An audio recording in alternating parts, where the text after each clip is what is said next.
The Russian Revolution. The year is 1914. World War I had begun, and Russia was at war with Germany.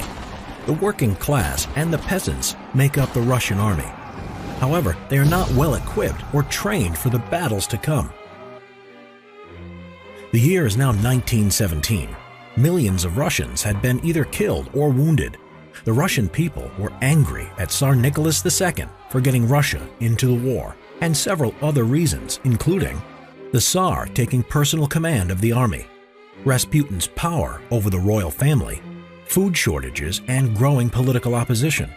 The first revolution came about in February 1917 on the Julian calendar in Petrograd, which was the capital of Imperial Russia. Demonstrators protested about the lack of bread due to rationing and were soon joined by striking workers. The army was called upon to suppress the uprising. Several protesters were shot and killed by the soldiers.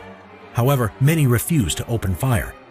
The army, too, it seemed, had mutinied against the Tsar. The Petrograd Soviet was the city council for workers and soldiers. Now, more and more workers and soldiers elected people to it in order to represent their demands. The Tsar abdicated, bringing an end to the Tsarist autocracy, and a new government took over.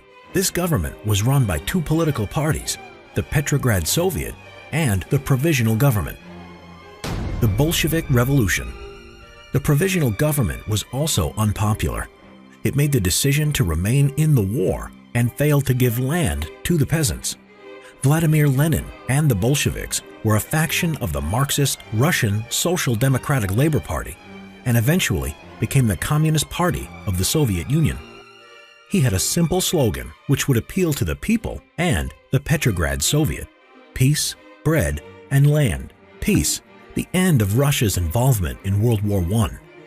Bread, solving food shortages. And land, which would go to the peasants. He also stated all power to the Soviets, meaning that he would seize power in the name of the Soviet. On November 6 and 7, 1917, or October 24 and 25 on the Julian calendar, the Bolsheviks, led by Lenin, launched a coup d'etat against the Provisional Government. They stormed the Winter Palace and arrested the Provisional Government, putting themselves in charge of Russia's government. After the revolution, the Bolshevik government exited the war by signing a peace treaty with Germany called the Treaty of Brest-Litovsk. A civil war would erupt in 1918 by those who were against the new Bolshevik government, the White Army, and the Bolsheviks themselves, the Red Army.